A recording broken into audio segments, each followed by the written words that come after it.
Jose Martin Escarga Loon or Martin Loon. I'm running for USC chair. Without a party, independent. Bakit solo? Well, I think it is necessary for us to be able to address the concern of too much partisanship in the USC. If you have a partial chair or a chair that has a party, the natural tendency is that particular chair will side with this party or will be biased in favor of a particular party. And to avoid a situation like that, you need an independent chair to be able to accommodate all the possible ideas and views regardless of the parties that they're from. So are you against political partisanship in UP? Definitely not. I'm in favor of partisanship. What I'm saying is we have to go beyond the partisanship and focus more on the interest of the students. We should point out that the loyalty of every student leader should never be to the political party, but to the students themselves. And therefore, when they make their decision should be based on what is best for the students and not only what is best for their party. Is that the reason kung bakit hindi ka nag-apply ng maging standard bearer ng Stand UP?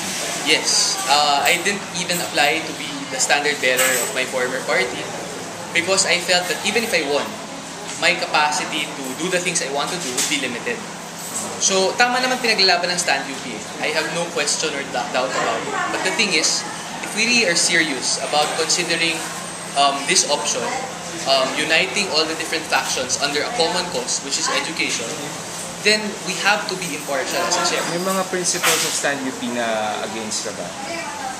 No, in general kasi, I do things on a case-to-case basis.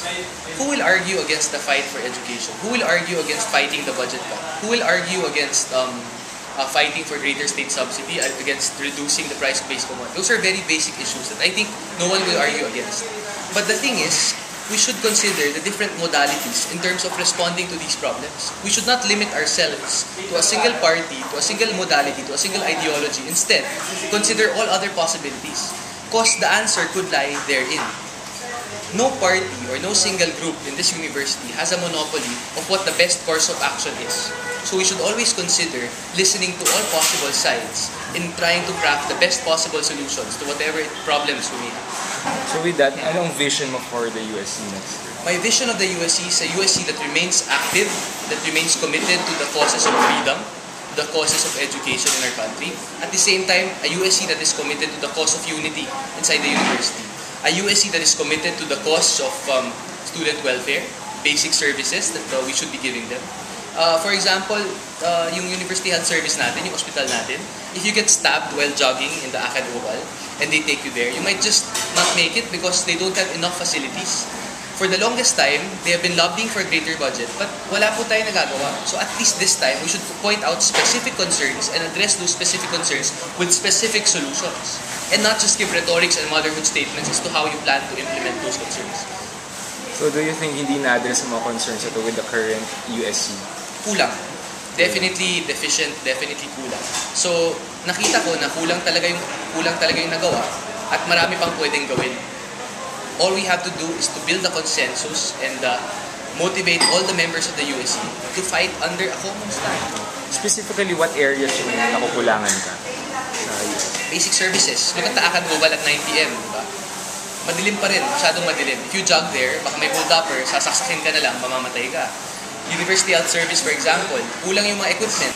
Yung jeep na umiikot dito sa UP, paggabi, kulang din.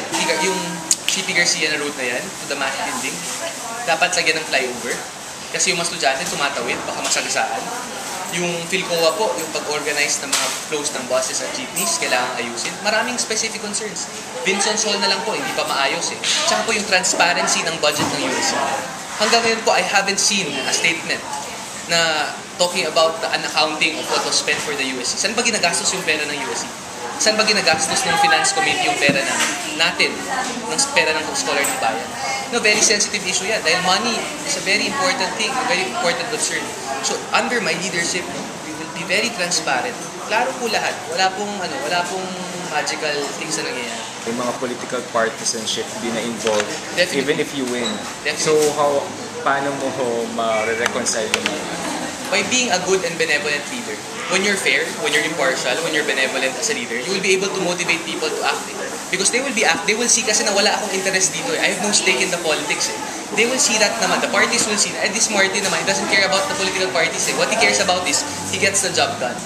So whoever party, whoever student council member will be willing to support that stand, then join me. Then we will make it happen.